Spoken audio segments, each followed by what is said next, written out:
2025 के अंदर मैं पर्सनली इन 5 प्रोजेक्ट के अंदर इन्वेस्ट करने वाला हूं एंड अगर इनसे प्रॉफिट बनाना है तो बहुत ज़्यादा इंपॉर्टेंट है कि हम सही लेवल पे इनके अंदर बाइंग करें और सही लेवल पे प्रॉफिट बुक करें। दैट्स वाई इनकी बाइंग लेवल, इनके प्रॉफिट बुकिंग लेवल, इनके बारे में फंडामेंटल और टेक्निकल एनालिसिस सारी चीज़ें आपको इस वीडियो के अंदर मिलने वाली हैं एंड अपने मैं 5 प्रोजेक्ट यहाँ आपके साथ शेयर करने वाला हूँ। तो बिना टाइम वेस्ट करे बात करते हैं हमारे पहले प्रोजेक्ट के बारे में। इसका नाम है डब्लू यानी कि वर्म होल, जो कि आज के टाइम में काफ़ी फेमस हो रहा है। इसकी टोकन अनलॉक की बात करें तो आज से 90 दिन बाद इसकी एक टोकन अनलॉकिंग होने वाली है एंड दैट्स वाई मुझे लगता है कि अगर आप इसके अंदर बाइंग कर रहे हो तो अगले 60 दिन के अंदर अंदर आपको प्रॉफिट बुकिंग अपनी करनी पड़ेगी।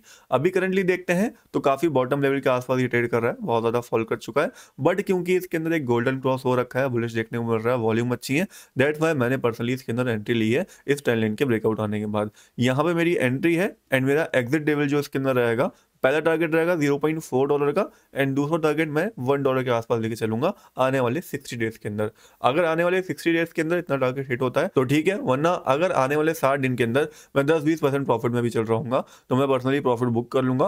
बिकॉज जब इसकी टोकन अनलॉकिंग होगी एंड नई सप्लाई मार्केट के आना स्टार्ट होगी तो बहुत बड़ी सप्लाई इसकी मार्केट के अंदर आनी है। क्यों आनी है? क्योंकि अगर आप ध्यान से देखते हो तो 10 बिलियन की टोटल सप्लाई है, जिसमें से अभी 3 बिलियन भी सर्कुलेशन के अंदर नहीं आई है। डेट मीन्स की 70% सप्लाई अभी लॉक्ड है जो सर्कुलेशन के अंदर आएगी, तो प्राइस के ऊपर नेगेटिव इंपैक्ट पड़ेगा एंड डेट्स वाई मुझे लगता है कि आने वाले टाइम में इसका प्राइस हमें डिक्लाइन करता है अभी दिख सकता है, बट अभी शॉर्ट टर्म में डिक्लाइन नहीं करेगा, शॉर्ट टर्म में बम करेगा क्योंकि हाइप ज्यादा है और हाइप ज्यादा होने के साथ साथ हमें काफी ज्यादा वॉल्यूम भी इसके अंदर देखने को मिल रही है। तो पहले नंबर पर था हमारा डब्ल्यू कॉइन, जो कि फंडामेंटली भी स्ट्रॉग है, हाइप भी अच्छी है एंड अभी बॉटम लेवल के ऊपर मिल रहा है, शॉर्ट टर्म में ही अच्छा पैसा बना के दे सकता है। बात करें हमारे दूसरे टोकन के बारे में जिसका नाम है आकाश नेटवर्क यानी कि एकेटी कॉइन। एकेटी कॉइन एक बेसिकली एआई बेस्ड प्रोजेक्ट आप लोग जानते होंगे जो कि क्लाउड कंप्यूटिंग के ऊपर काम करता है। इसका जो फंडामेंटल यूज केस है वो काफी यूनिक है, बहुत कम प्रोजेक्ट जो है वो इस यूज केस के साथ आते हैं। डेट्स वाई थोड़ी यूनिकनेस इसको थोड़ा अलग बनाती है एंड इसकी सप्लाई जो है फिक्स है एंड बहुत कम है एंड ज्यादातर सप्लाई जो सर्कुलेशन की आ चुकी है। डेट्स वाई लॉन्ग टर्म के लिए आकाश नेटवर्क को इस लिस्ट के अंदर मैंने रखा है and I personally believe Akash network long term में अगर हम बात करते हैं तो $5 से $6 इजिली जा सकता है, इवन 2x भी यहाँ पे इजिली हो सकता है। अभी करंटली $3 के आसपास चल रहा है तो $6 का टारगेट तो मिनिमम हम इसका लेके चल ही सकते हैं। करंटली देखते हैं तो ब्रेकआउट कर चुका है, अगर डेली कैंडल क्लोजिंग यहाँ पे $3 के ऊपर हो जाती है तो मैं पर्सनली इसके अंदर एंट्री लेने जाऊंगा एंड मेरा पहला टारगेट यहाँ पर रहेगा $4.7 का, जो कि इसका लास्ट रेजिस्टेंस एरिया भी था जहाँ से फॉल आया था एंड उसके बाद सेकंड टारगेट मैं इसका लेके चलूंगा $6 के आसपास, जो कि मेरा सेकंड टारगेट यहाँ पर रहेगा लॉन्ग टर्म में आकाश नेटवर्क को लेके। अब बात करें हमारे नेक्स्ट यानी कि थर्ड प्रोजेक्ट के बारे में जिसका नाम है near protocol. Near protocol previous time में बहुत बार मैंने आपको बताया है। नियर प्रोटोकॉल बेसिकली क्या है, एक लेयर 1 ब्लॉकचेन है जो कि एआई बेस्ड भी है, तो एआई के ट्रेंड के अंदर ये काफी अच्छा परफॉर्म करता है एंड कहीं ना कहीं अगर हम बात करते हैं एआई वाले कॉइन्स की तो लिस्ट के अंदर जो टॉप कॉइन आता है हाईएस्ट मार्केट कैप के साथ वो हमारा नियर प्रोटोकॉल आता है एंड इस बुल रन के अंदर जो ट्रेंडिंग कॉइन होंगे वो ज्यादातर मुझे लगता है एआई नैरेटिव से निकलेंगे।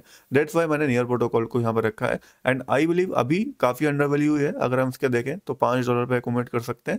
नेक्स्ट के अंदर जो बाइंग एरियाज है जो मैंने पर्सनल लिमिट ऑर्डर लगा रखे वो 4.48 का है एक लिमिट ऑर्डर और एक लिमिट ऑर्डर है 3.551 का। ठीक है, ये 3 एरियाज हैं जहां पे हम इसके अंदर बाइंग कर सकते हैं एंड इसका पहला टारगेट हम $8 का लेके चल सकते हैं, दूसरा टारगेट $10 के आसपास हम लेके चल सकते हैं इजिली। तो ये थे हमारे 3 मेजर कॉइन जो मेरे हिसाब से हाई मार्केट कैप वाले हैं। अब बात करते हैं थोड़े लो मार्केट कैप वाले कॉइन की, तो जिसमें नाम आता है पहला RW कॉइन का, जिसका मार्केट कैप सिर्फ $12 मिलियन का है।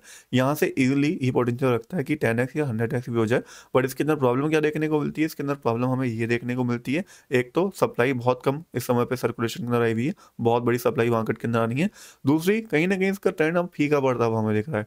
अगर इसके अंदर बाइंग लेनी है तो एक बहुत सिंपल सी कंडीशन है, अगर ट्रेंड लाइन को ये ऊपर एक साइड ब्रेकआउट करता है, ये जो आप ट्रेंड लाइन देख रहे हो डेली चार्ट के अंदर, अगर यहाँ पे ये डेली कैंडल क्लोजिंग 0.10972 इस एरिया के ऊपर क्लोज करता है तो इसके अंदर एक अच्छी बाइंग बन सकती है जहां से ये अच्छी रैली कर सकता है। बिकॉज लास्ट कैंडल अगर आप देखते हैं इसके अंदर तो काफी बुलिश बनी है।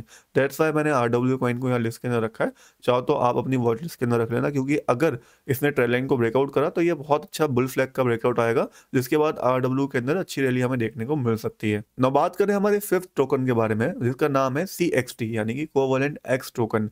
ये बेसिकली करता क्या है पहले उसको समझ लेते हैं। कोवेलेंट बेसिकली एक मॉड्यूलर डाटा इंफ्रास्ट्रक्चर है जो कि एआई का यूज करके यहाँ पे बनाया जाता जाता है। इसको जो पार्टिकुलरली बनाया गया है वो लॉन्ग टर्म डाटा की जो प्रॉब्लम रहती है उसको स्टोर करने की, उसको सॉल्व करने के लिए बनाया गया है एआई की मदद से। इनके कुछ डाटा के बारे में बात करें तो 30+ ग्लोबली अगर हम बात करते हैं तो डिस्ट्रीब्यूटेड प्रोफेशनल ऑपरेटर सेट इनके हो चुके हैं, 70K+ डेवलपर्स इनके ऊपर ऑलरेडी ट्रस्ट कर चुके हैं एंड 200 से ज्यादा ब्लॉकचेन फुल्ली रेप्लिकेट हो चुकी है। ये इनका एक इंट्रोडक्शन चार्ट है जिससे आप समझ सकते हो बेसिकली किस तरीके से ये काम करता है। एंड अच्छी चीज ये देखने को मिलती है कि 200 से ज्यादा ब्लॉकचेन को ये यहाँ पे सपोर्ट करते हैं। अब कोवैलेंट नेटवर्क जो है वो ऑलरेडी यहाँ पे जो इथेरियम का हिस्टोरिकल डाटा है इसकी अवेलेबिलिटी को यहाँ पे मैनेज कर रहा है and that's why covalent Ethereum के लिए भी काफी ज्यादा इंपॉर्टेंट हो जाता है। नाउ कोवैलेंट के बेसिकली दो मेन प्रोडक्ट है। पहला है गोल्ड रश जो कि मेन एपीआई के ऊपर काम करता है, ये वेब3 डेवलपमेंट में हेल्प करता है 200+ ब्लॉकचेन से। सेकंड है इनका इंक्रीमेंट जो कि डाटा एनालिसिस करने में हेल्प करता है। इनके इन्वेस्टर एंड बैकर्स के बारे में बात करें तो बाइनेंस लैब एंड कॉइनवेज वेंचर जैसे कुछ बड़े नाम हमें यहाँ पे देखने को मिल जाते हैं। नाउ CXT कॉइन इस समय पे OKX एक्सचेंज के ऊपर अवेलेबल है, KuCoin के ऊपर, गेट के ऊपर, crypto.com के ऊपर भी अवेलेबल है एंड बिंगेक्स जैसे एक्सचेंजेस के ऊपर भी आपको यहाँ पे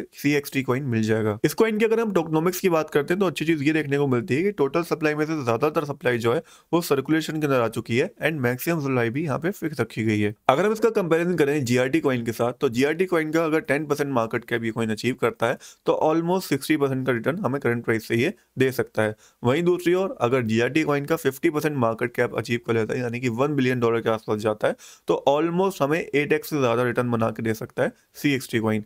वहीं अगर पूरा मार्केट कैप अचीव कर ले यानी कि $2 बिलियन के ऊपर पहुंच जाए यहाँ पे CXT कॉइन यानी कि ऑलमोस्ट बराबर हो जाए GRT कॉइन के तो ऑलमोस्ट करंट प्राइस से 16 गुना हो सकता है यानी हमारे 1000 को 16,000 रुपए से ज्यादा बना सकता है CXT कॉइन। नॉइस कॉइन का अगर मैं चार्ट देखता हूँ तो यहाँ पे एक बुल फ्लैग टाइप पैटर्न बना हुआ था, इसको ब्रेकआउट करने के बाद आप देख सकते हो एक परफेक्ट डेटा हमें होता हुआ दिख रहा है। अगर यहाँ पे एक बुलिश कैंडल फॉर्मेशन हो जाती है ये वाली तो यहाँ से एक रैली कंटिन्यू होती हुई दिख सकती है, तो एक बुलिश कंफर्मेशन का यहाँ पे वेट कर सकते हो, उसके बाद यहाँ पे एक अच्छी एंट्री बनाई जा सकती है अकॉर्डिंग टू डेली चार्ट। तो ये थे ऑल ओवर 5 कॉइन जिनके बारे में मैंने डिटेल आपके साथ यहाँ पे शेयर कर दी है। बाकी जो भी चीजें यहाँ पे मैंने शेयर करी है कोई भी फाइनेंशियल एडवाइस नहीं थी, मैंने पर्सनली बाइंग करी है तो मैंने आपको बता दिया है। आपके लिए बाइंग करना नहीं करना टोटली आपके ऊपर डिपेंड करता है। एक चीज का ध्यान रखना, मार्केट के अंदर क्रैशेस आते रहते हैं बीच बीच में, तो वही पैसा इन्वेस्ट करना जो आप खोने के लिए तैयार हो, स्पेशली क्रिप्टो मार्केट में, क्योंकि वो बहुत ज्यादा रिस्की होती है।